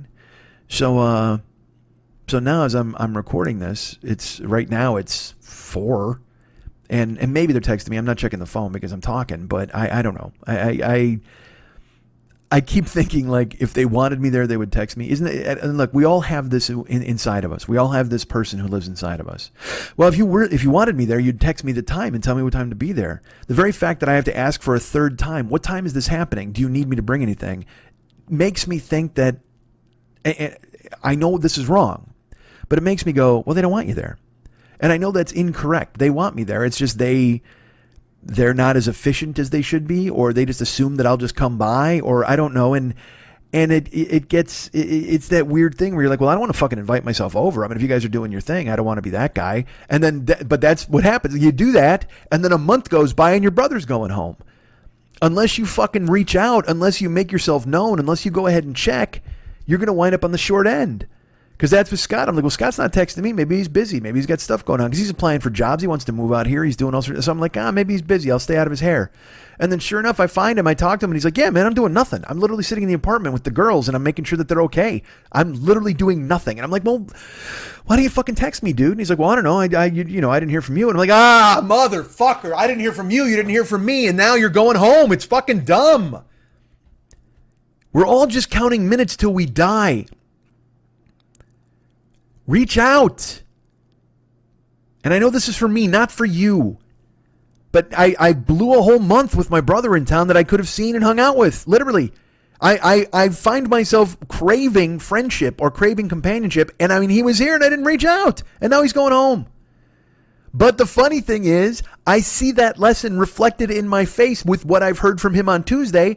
And yet here we are on the 4th of July, and I'm still not texting to go, what time do you guys want me over? Because I don't want to be a bother who invites himself to a party that I know I've already been invited to, but I haven't heard from them. It's fucking weird, man. And maybe it's just me. I keep saying we all are like this. Maybe you're not like this. Maybe you guys are awesome and healthy and you reach out and you know what the fuck to do. But I'm just that guy, man. I'm a dude who fucking... I will talk myself out of anything good immediately. Let today's earthquake be a lesson. Let that be the shakeup. Send me a note. Tell me. Anytime I fucking sound like I'm doing something like I just go, hey man, shakeup. Or hey man, earthquake. Because I tell you what, if I got swallowed by the earth by that fucking earthquake, then I wouldn't even be here talking to you guys now. And what would I have? I'd be clawing out of rubble, covered in dust and regret. Fuck that, man. And look, I've done this speech how many fucking times on this show? It's a prevailing theme. Every minute that goes by is a minute closer to death, and I'm wasting them. And I don't want to. And yet I do. Because I also take comfort in wasting them. I do like silence. I do like being alone. I do like doing nothing. I do very much. I told you my instinct is to do nothing rather than anything. But fuck. Then that happens, and you find up... You wind up regretting your brother being here and gone. God damn it. You know what? Fuck it. Let's go to Sweden for a festival. But I'll tell you what, there's a very specific festival I do not want to attend in Sweden. I'll tell you that, but I want to go to others. But like Cincinnati, I had been planning on Cincinnati, and then all of a sudden, the theater triples in price, and all of this, it just, everything, you just go, fuck. You know what I mean? It's just, and I let that beat me. That's the thing. That'll knock my fucking dick in the dirt immediately, where I'm just like, all right, well then fuck Cincinnati. Well, no, I want to go. I still want to go. It'd be nice to see people and hang out. Now I got to do the legwork and try to find a different theater, because I told Colette, one of the reasons I wanted to do a show in Cincinnati, I'm not doing a show in Toronto, but I want to do a show in Cincinnati because I would really like to get a show together that I could actually take to other cities, that I could actually start performing live. I mean, it's fun to go and hang out with people, but at the same time, I am a performer. And at a certain point, people are like, are we just traveling to have hot dogs with Mike? That's fucking stupid. I'm sure they want to see me do the thing that I do. Hanging out with me is nice. I love seeing all you guys. But I'm saying for you, that can't be enough. You got to want to see me do the thing that I'm supposed to do. If you're going to fly in or travel or drive or whatever the fuck, aren't you coming in to also see me perform? Aren't you coming in to see me do the thing that I do that fucking made you want to see me in the first fucking place? Nobody wants to just sit down and drink Kool-Aid with Mike. Fuck that. Everybody wants to sit down and drink Kool-Aid with Mike. Holy shit, let's do it. Don't regret anything. And if you have regrets, like I just read something the other day and it was like, hey man, you know what? Your whole fucking life could be a fucking disaster, but you can stop that right now and rebuild from this point. Call this point Z, and then call now A1, and go from A1 forward and rebuild everything. And I know that's self-help bullshit, and I know it's Zig Ziglar nonsense, and I know it's fucking therapy garbage, but all that stuff can be helpful. I will tell you this: there's a guy I don't even know this guy. I don't know who he is, but he came into my orbit via Twitter, and he's just. I don't know what's wrong with him. He's got a brain thing where he's full of hate for himself, and he's whatever the fuck. So over the past like 4 days, I would check in on his Twitter, and he's constantly going to kill himself. And so in the thing, everybody's just like, please don't. No, you're the best. And then he's like, I need money, and he puts out a GoFundMe or whatever the fuck, or Cash Venmo, and someone's like, the reason he came into my orbit is because someone that I follow on Twitter was like, hey, if you know this guy and you're in LA, you need to go to his house like right now, because things are happening that, I mean, we need to mobilize and save this guy. And so then I read his stuff and I'm like, oh man, I don't know what I could do to help this fucking guy. I'm like, can I reach out? I don't know. But then I read, like, he was in a relationship with somebody and he starts name checking her, and I guess she broke up with him. That's what started this spiral. But then I check her Twitter, and I get her side of the story, and then you're reading it, and everybody's mad at her because she's leaving him when he's like this, but she's like, I can't save him if he's drowning, and I can't, I'm tried, and she literally puts up screenshots of her texts that she sent him to try to fix him and help him, and people are still like, you're a bitch for leaving him when he's like this. It's just, I'm like, what the fuck? Why is this even unfolding? Why is this happening? I don't. And it's that thing where you have the instinct in you to be empathetic and you want to help people, but at the same time, you just want to go, well, eventually you got to fucking help yourself, dude. I mean, I'm reading shit for 4 days where you're basically talking about you're going to fucking kill yourself, and everybody keeps telling you not to, and you're just like, no, I'm gonna. And it's like, all right, there's enough in me to where I'm like, Jesus Christ, I don't understand when people get a fucking loose screw in their brain and that kind of shit happens. I just don't. I can't relate to that. Suicide has never, ever crept into any of my territories. Like, I've never went, I never went, yeah, okay, that's the solution. Fuck that. That's ridiculous. I got Tarantino to see in 2 fucking weeks. I can't check the fuck out. But I recognize it's a very real issue and a very real problem for certain people. So you want to have empathy and you want to help them. But then eventually, if you're trying to help somebody for 5 hours and they keep saying the same thing over and over, and they keep telling you no, eventually, and look, I know I'm supposed to, but at the end of the 5th hour, you're just going to go, all right, well, I mean, I'm here if you need me, I guess. Good luck. You know what I mean? And I can't imagine what it's like for people who've put in 11 years of that work, I guess is what I'm circling around to. I hope I've never left you guys in that headspace where you've thought, well, Mike, if you just did this, if you just did that, because I mean, we can all do that. Believe me, I kill myself with that every single night. But please recognize, I know I have all of you in my corner, and you're all rooting for me, and I want to do the best I can to pay that off. I want to be a responsible friend who does good things, and we'll all be happy. Let's all be happy. Shouldn't that? Oh my God! Holy fuck! I just looked at the time. Do I put the old episode in here? I still got to do the plugs. We're gonna get to $1.50. Wow, is that weird? All right. All right, this is not a Twitch throwback episode. Maybe next time. How's that, everybody? Who knows what comes next week? As you can see right now, everything's a coin flip. We started Thursday. It's a goddamn earthquake right now. And look, who even knows if there is a next week? I don't know what the fuck's going on in D.C. I'm going to go ahead and stop down here and go ahead and start recording the plugs, but I'm going to check Twitter to make sure we're not dead and D.C.'s not fucking exploded in tank fire. Who the fuck knows? If I can be here next week, I'll be here next week. I can only hope you'll join me next week. Okay? All right, let's make a pact. If the smoke clears and all the rubble settles down in LA and DC, let's all meet back here next Thursday. Cool? Cool. You guys can get me at MikeSchmidtComedy.com. You guys can get me at Mike at MikeSchmidtComedy.com. How about that? Let's throw the fucking actual thing in there. You guys can get me at Mike at MikeSchmidtComedy.com. You guys can be my friend at Facebook.com/the40-year-old-boy. You can follow me at Twitter.com/the40-year-old-boy. You can find me at PS4 Network and Instagram and Snapchat. I'm Mike40YOB in all of those places. Mike40YOB. Find me in those places, please. Be my friend. Reach out. Follow me on Instagram. I put up a fun photo of me when I went to see Spider-Man this week. There was no Spider-Man stuff to take pictures of. I was kind of shocked. So we had to settle for another famous movie guy who was there. So there's a photo on my Instagram. Go check that out. And I want to be more active there. And yes, I'm shut up. Nobody gives a fuck. No promises. But yeah, Instagram, Snapchat, the PS4, all of those places. Please find me. That would be great. Ryan Dirks does all the web stuff for this show. Go ahead and find him at Facebook.com/Ryan Dirks. Reach out and be his friend and tell him you think he's great. And of course, David Mex Hernandez does all of the badass artwork and music for this show.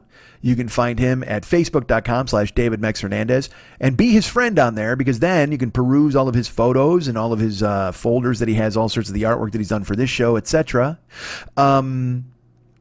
If you want to hire him to do stuff, that's a really good thing to do, is to be his friend on Facebook, because then you get an idea of the work that he's done. Like I said, he's done work for this show. Also, the Westside 86 Jokers fan club page, you can find his artwork in the timeline photos there, or the cover photos, I think. The cover photos.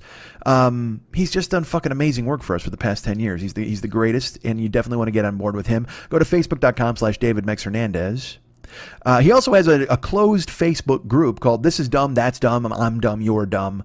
And if you want to join that, he's going to ask you 3 questions that you have to answer. No, don't be cute. Answer the questions, then you'll get in the group. And then people share memes, people share outrageous internet stuff, and then he creates characters that are, they need to be seen to be believed. What you need to do is join that group in order to check them out. And like I said, you can hire him to do this stuff. He also has a website called artbydmh.com. That's ARTBYDMH.com. You can go there and check more of his corporate stuff. He worked for one of the largest advertising agencies in the world for 20 years. He's got a body of work that's ridiculous. And I would hesitate to say I'm more proud of his body of work that he's done for us than he did anything for the advertising agency. But still, you can get an idea of his corporate stuff at the website, artbydmh.com. But go to facebook.com/David Mex Hernandez. Be his friend. Look all through all of his photos, his folders, and then you will have him. He'll be your guy. You'll be his guy. It'll be fantastic. And if you want to go ahead and look, and he'll paint anything. He'll paint your aunt. He'll paint your sister. He'll paint your brother. He'll paint your boyfriend. He'll paint your dog, your cat, your parakeet, whatever the fuck you got. And he'll paint. And it's not like fucking, on a big ass tricycle with a giant wheel, and then you're at the fucking boardwalk eating taffy. Unless that's what you want, he can do that for you. But he works in oils. He works in watercolors. He works in amazing paints. I don't know anything about paint, but I know the 2 of them that I just mentioned. But still, go check out his work at the This Is Dumb, That's Dumb, You're Dumb, I'm Dumb page. Like I said, that's a closed group. You'll have to answer some questions to join it, but please join it. That would be great. Go to facebook.com/David Mex Hernandez, become his friend there, and you go look through all of his photos and see all of his artwork. Or you can go to artbydmh.com. That's his website that has a lot of his corporate stuff. If you were thinking more along those lines, it just gives you a great spectrum of all the things you can do by going to Facebook, by going to the This Is Dumb, That's Dumb page, and by going to artbydmh.com. That is ARTBYDMH.com. Sir Basil Wilmington, thank you for seeing us. My name is Mike. My partner Mex is off working on the love theme from Shit Brigade. I am pleased to meet you. In this scene, you are buried under Shit Mountain. It has just collapsed, and you need your Shit Brigade to bring their Shit Brigade tools to extricate you from your shit coffin. So I'm covered in feces? Almost a mile's worth of feces. Am I alarmed? Of course, you were shocked. You told everyone Shit Mountain would stand forever, and now you need your Shit Brigade more than ever. I have prepared. I am ready. Anytime. Great Scott! No longer is around the corner where fudge is made. 'Tis time to call the Shit Brigade. Good Lord, that was amazing. I have more. Really? Yes. Darling Penelope, we are covered in colon butter. I loved it. I mean, that's terrific stuff. Thank you, Sir Basil. You have more? Yes, indeed. Are you ready? Please. By the Queen's corsage, it is a fudge dragon, mud monkey, chocolate grumpy, ass cracker doby, a sphincter mouse, gangster dump, Buckingham shitlog, Schitzkrieg, a limey loaf, pinched one Churchill, a double-decker is rolling through Shittadilly Circus. Thank you. God. Thank you. Sir Basil Wilmington, you are our Captain Isaac Scat. Sponsors? Well, of course. Who wouldn't want to sponsor a podcast that started to come out later than it's supposed to come out? Why wouldn't you back up a show like this, huh? Ha ha! We're pushing that boulder uphill courtesy of our good friends over at the Paranoid Strain. That's right, our friend Fearful Jesuit does the Paranoid Strain podcast, which you can find in the iTunes store right now. His Tour de France, no, that's not the right phrase, his Tour de Force, his Piece de Resistance, his Ennui Sacre Bleu, if you will use another French phrase, friends, is in the store now. It's the latest show. It's the assassination of JFK. And I know you're thinking to yourself, is it about the assassination of JFK exclusively? Well, no. I can tell you he does a full hour about the term psychomotor epilepsy. What if he brought that to your table? Are you now interested? Now how much would you pay? Well, now it's free.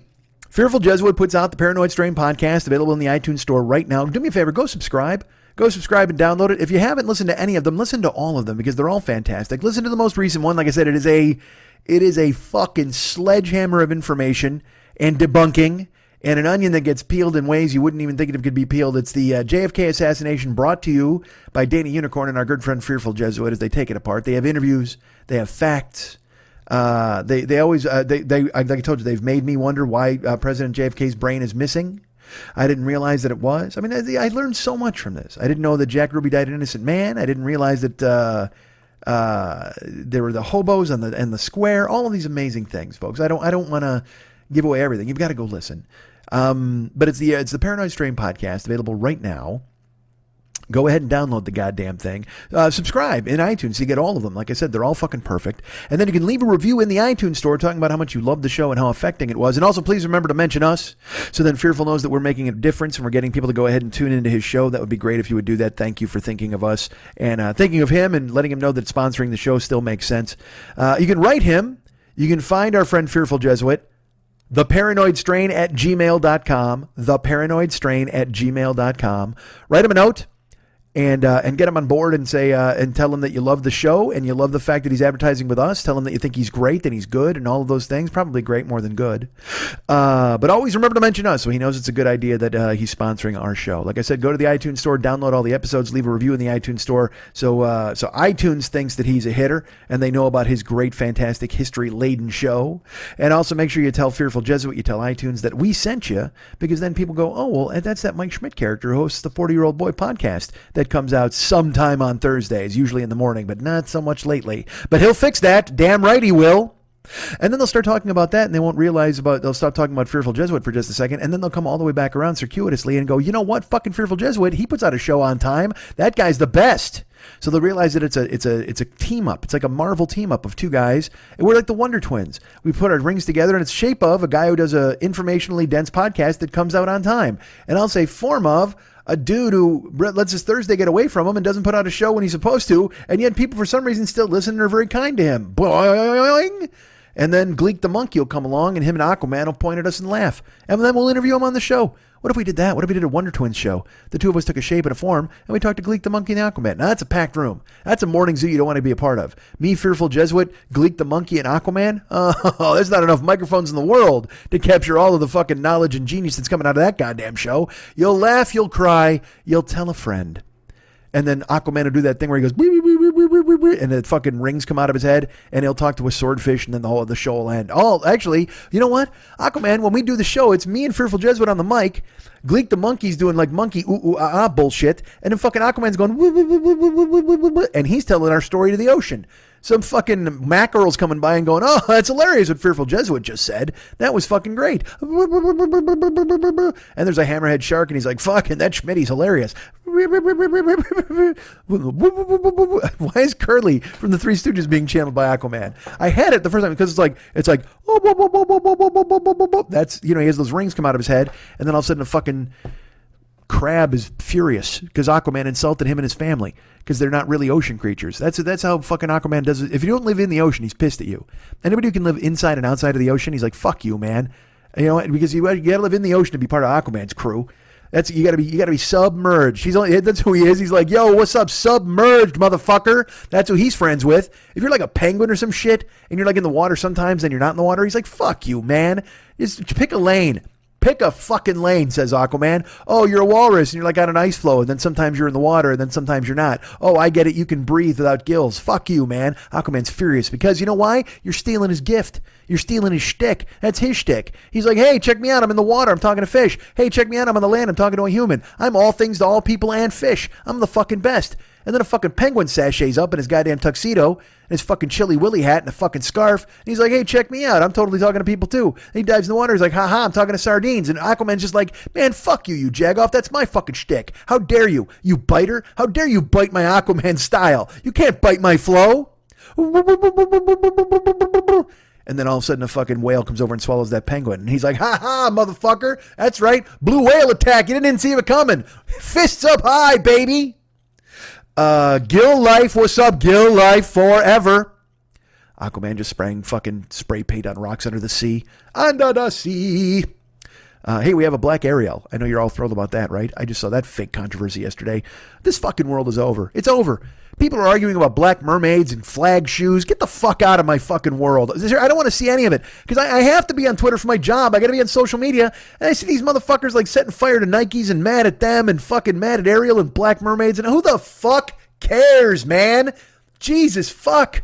I'm so tired of everybody trying to be funny or having some commentary or pretending that shit hurt them. I saw some chick today, this morning. She's a conservative writer. I don't know. So fucking Oreo just put out like a package and it's like, hey man, pick your pronouns. And I don't know if the cookie itself said, hey, him, her, they, them, whatever the fuck. Who gives a fuck? It's a fucking cookie. That cookie could say, fuck you, Mike, and I would buy it and eat it. But this one's like, I don't need sex mixed in with my Oreos. No more Oreos for my family. Well then, fuck you. You know what? Go eat Chips Ahoy. And then when you're done eating it, they're going to be like, guess what? Chips Ahoy favors transgender people, you fucking dick. So now you got a belly full of transgender hope. That's it. Enjoy that with your Chips Ahoy, you fucking. I'm talking the soft and the crunchy. You can't escape the Chips Ahoy game. They love all transgenders. Every style of Chips Ahoy loves them. Crunchy, chunky, crispy, fuck, whatever the fuck. Eat it. And you support the transgender community.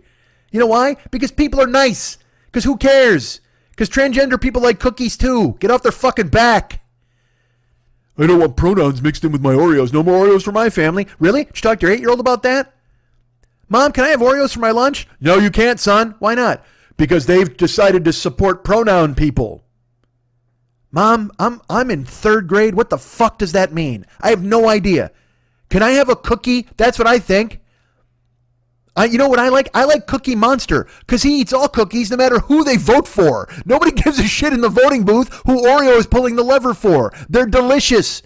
Anything that's delicious can support fucking pronouns and leave them the fuck alone. Also, who gives a fuck? It doesn't affect your life at all. Because I'll tell you what, I go to the store, there's 8,000 different varieties of Oreos on the goddamn shelf. Golden Oreos, fucking green Oreos, mint Oreos, marshmallow Oreos, mushroom moon Oreos, whatever the fuck. They're all there.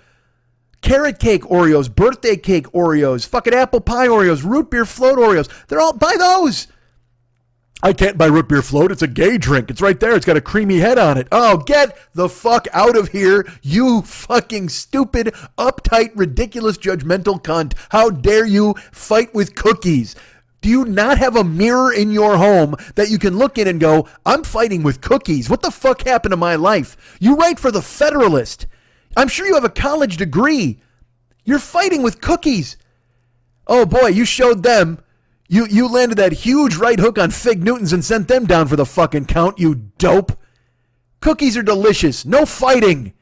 Bite them. You want to really punish them? Put it in your mouth and chew the fuck out of them. Jesus, people are stupid. Flag shoes. Nike's going to make flag shoes. Then they decide not to make flag shoes. And everybody's like, oh, how dare you not make those American flag shoes? And they're furious. And now that stupid Betsy Ross flag, people are like going, yeah, that's the real flag of America. And so now all these conservative assholes are flying. And so get the fuck out of here. Dude, you care about a flag or a cookie or a shoe at all? Grow the fuck up.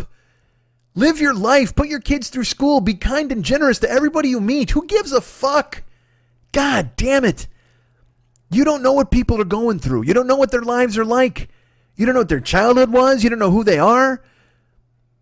People have their own fucking agendas and they try to force them on everybody else, and who the fuck cares? And I know you'll be like, well, Oreos is forcing their pronoun agenda. Well, then don't eat the Oreos.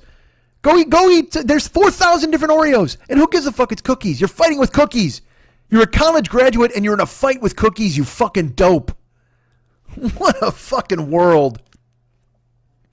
I demand Fearful Jesuit do a show about cookies. Do me a favor. Expose the hypocrisy of people fighting with fucking cookies. Could you do that for me? Fuck these assholes. Jesus Christ. I don't get it. Fighting about shoes and cookies and bullshit and why. The Paranoid Strain, available in the iTunes store right now. Go ahead and download that fucking thing. It's the fucking best. My man is the man. Hey, you want to do Cameo? Of course you do. You want me to call you and tell you some cool stuff about yourself? You want to fight with me about cookies? I can do that. Get the book Cameo app on your phone and find my face there amidst the sea of famous people. Who did I just see this? Dave Foley just signed up from Kids in the Hall. I can't compete with that shit. You want to have the guy who did the Jesus as a carpenter sketch. You want to have him call you, right? Don't you want to do that? Call Dave Foley on Cameo. You don't want me calling you. I'm just going to bitch about Oreos and pronouns and cookies and whatever the fuck. Or I'll do whatever you say. Put it in the list. If you want me to debunk Oreos or denounce them and their pronoun cookies, I'll be happy to do that. I don't give a fuck. It's $15. The fuck do I care? Jesus Christ, hire me for your Cameo. Book me now. Put it on your phone. Find my face and hire me to do whatever the fuck you want me to do. I'll do it. I'm a monkey. Me and Gleek the monkey. Woo, woo, woo, woo, woo, woo, woo, woo. I want to actually. How does Aquaman make monkey noise sound to his fucking family? Like, because if we're talking and we're like, whatever the fuck, haha, things are dumb. And then Gleek is like, whatever the fuck, ooh, ooh, ooh. And then fucking Aquaman's going to go like, because the fucking rings come out of his head and they send that radar, that fish radar. You think Aquaman's fighting with cookies? No. He's more pissed off at fucking all these other goddamn things for stealing his fucking wheelhouse. Like I said, crabs, either in the water or they're out of the water. Aquaman's like, fuck you, man, pick a lane. You can't be in or out. Aquaman's an uptight dude. All right, man. You want to drive for Uber or Lyft? You don't. I can tell you that right now. But if you do, use my code. Driving for Lyft, you can use my code. It's Mike720057. That's all caps. MIKE 720057. Mike 720057. Use that code when you sign up to drive for Lyft, and I'll get a spiff. God knows I need it. And if you're a first-time Lyft rider, use my code, Mike720057, and I'll get a spiff off of that. 5 big ones, I think. 5 bones, I believe I get. I don't know how Lyft handles their business. Everything could change now because they're all just trying to fucking ruin everybody's day. I just saw something now where people are trying to expose Uber because they lied about surge rates, and they're cutting prices even more, or cutting fares even more. Like they still charge the customer the same, but now Lyft is taking more, or Uber's taking more of the money and not giving it to drive. I don't know. All I know is I literally have to be back in the car this week. I have pushed it as far as I can. I keep threatening every goddamn week to you, I got to get back in the car. I truthfully do. I have to drive this weekend. I have to start driving again, especially all through the month of January or July, because I'll be in August. I'm traveling a ton. You know, I'm gone the end of the month. I'm in Toronto for 10 days. So I gotta make some money. I gotta go ahead and do something like that. I gotta get ahead of this baby before I wind up in the street. I sat here last night. I'm talking to myself and I'm like, dude, as much as I love silence and hiding and whatever the fuck else, I mean, I love the Twitch streaming and all that shit, and that'll all still continue, but I still got to pay bills. So I'm just like, God damn it, you got to fucking, I guess I'd hoped I'd have found a gig by now. I was in the mix on a writing gig somewhere. I can't get into it. And it looked really good. And then all of a sudden everything got thrown on hold. And I don't know if that was because of me or because of them. I get that thing where, like I said, you don't want to send too many emails because then you're just like, hey, what's going on over there? And they're like, stop bothering us. You know, you're like, oh, I'm just checking.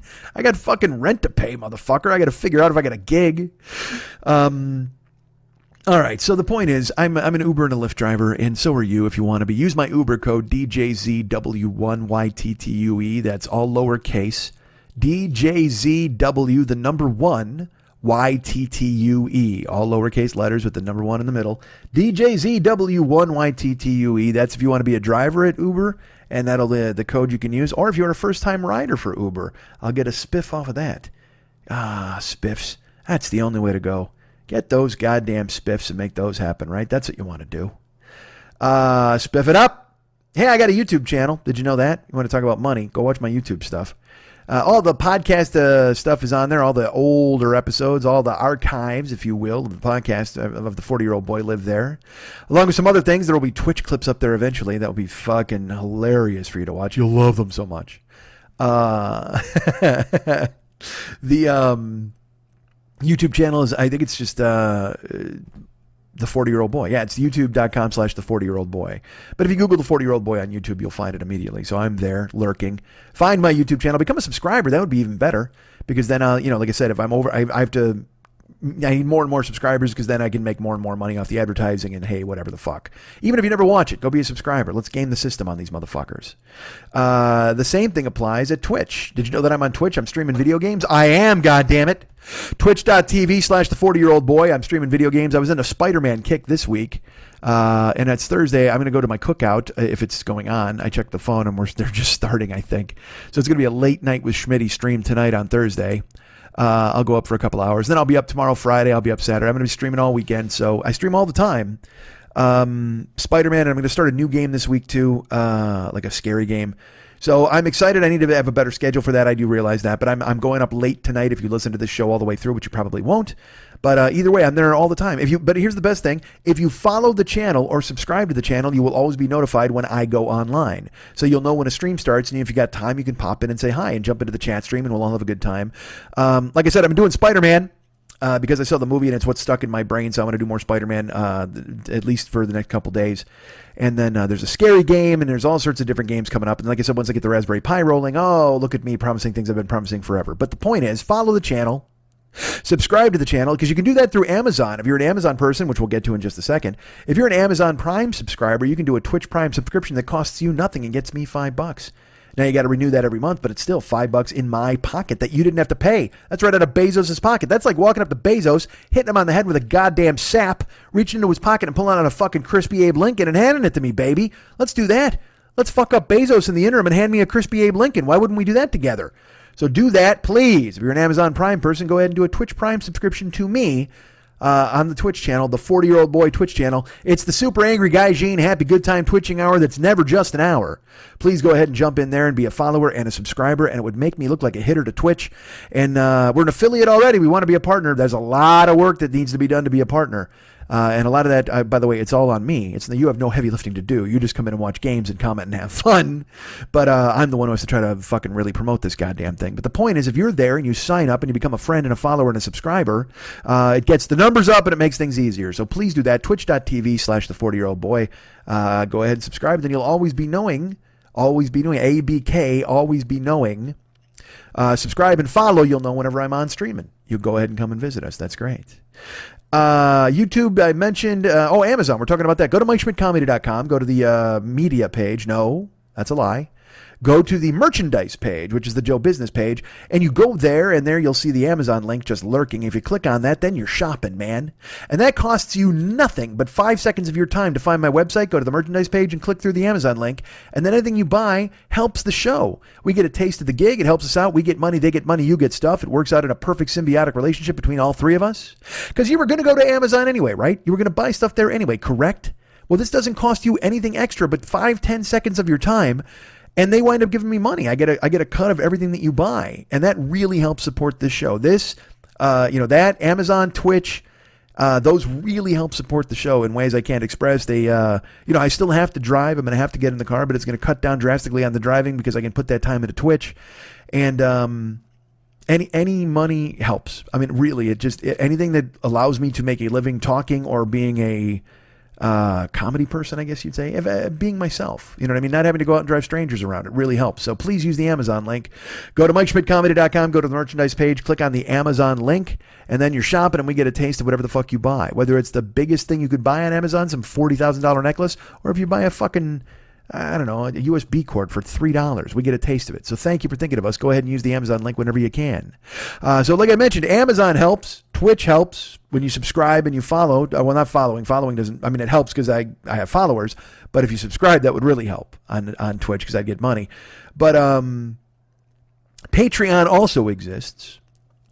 If you want to be a Patreon of this show, you can go to patreon.com and find me. It's the 40-year-old boy. Just search for the 40-year-old boy or Mike Schmidt on Patreon. You'll see my big head lurking there on the banner page. And you can become a patron of this show.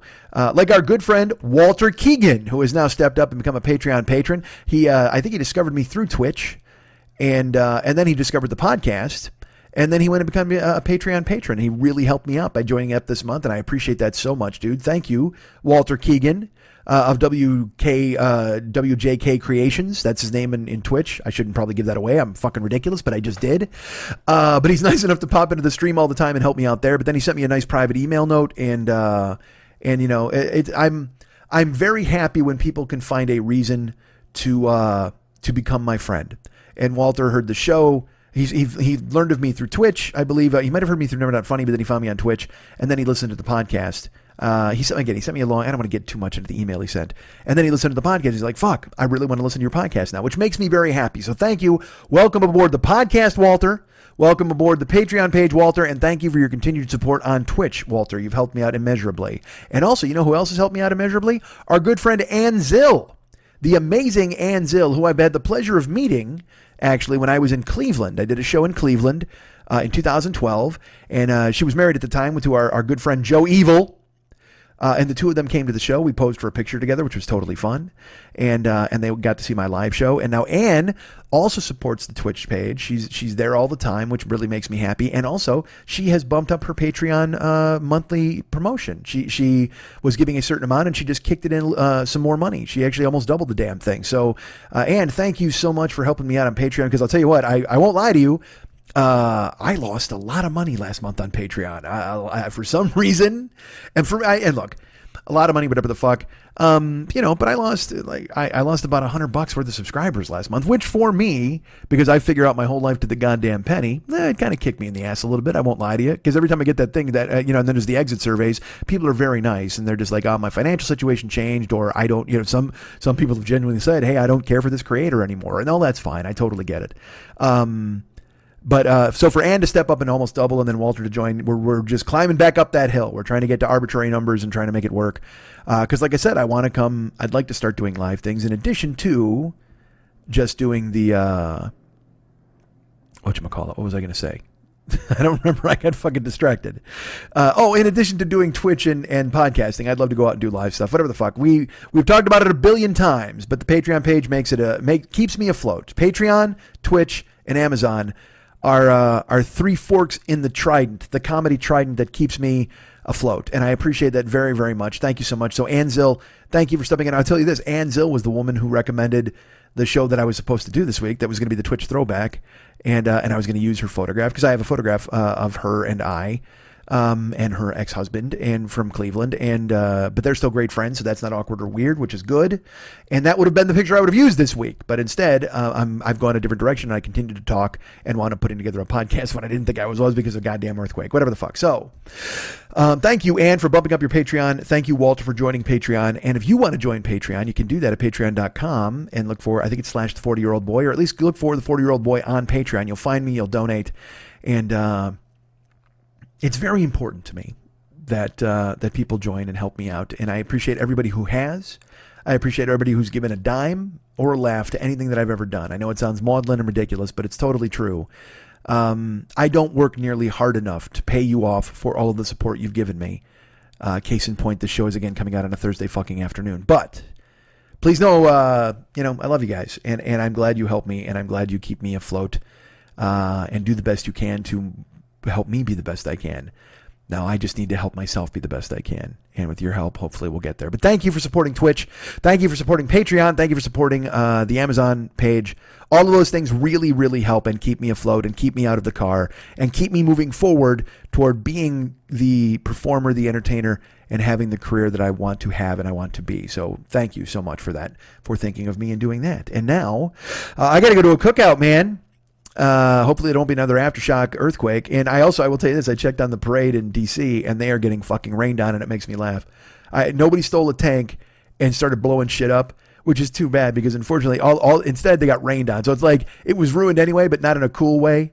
So, and also I saw riots. I saw some guy burn the flag, and I saw another guy steal the flag and yell at him. And then I saw people taking photographs of people getting rained on and laughing, and people are pointing, and there's protesters and there's Proud Boys and then there's these assholes. And I'm just like, I don't even know why you would ever go there. Like if you're a journalist, I suppose you have to go to cover it. But what are you doing sitting in the rain supporting a military parade? And then look, I guess maybe if your dad's a colonel and you want to watch him go by in his dress blues, whatever the fuck, good for you. I mean, I'm not, military families have a reason to be there because that's that. But if you're there to fight and burn flags and shoot and yell and freak out and, you know, it literally anytime you see those things, it's when you see the Proud Boys break out with Antifa, whoever the fuck, people are throwing milkshakes on one another, people are burning flags, or people are chanting MAGA and they're telling you to get out of this country and build a wall and all that shit. Anytime you see those people yelling at each other, you know what I think of? I swear to God, in my brain I just go, tastes great, less filling. Tastes great, less filling. That's all it is. These maniacs in red hats, these people with face masks pulled up to their eyes, these people with fucking jackboots and fucking white nationalist tattoos, these other fucking idiots, like I said, throwing milkshakes and yelling and whatever the fuck and burning fire. Who gives a fuck? Why have you done this? It's the same thing with the shoes and the cookies. I just don't fucking care. Tastes great, less filling. Tastes great, less filling. Tastes great, less filling. Tastes great, less filling. That's this entire fucking country. Tastes great, less filling. God damn it. Grow up.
Fuck you, Schmitty. You don't come to a throne if you're not gonna suck a dick.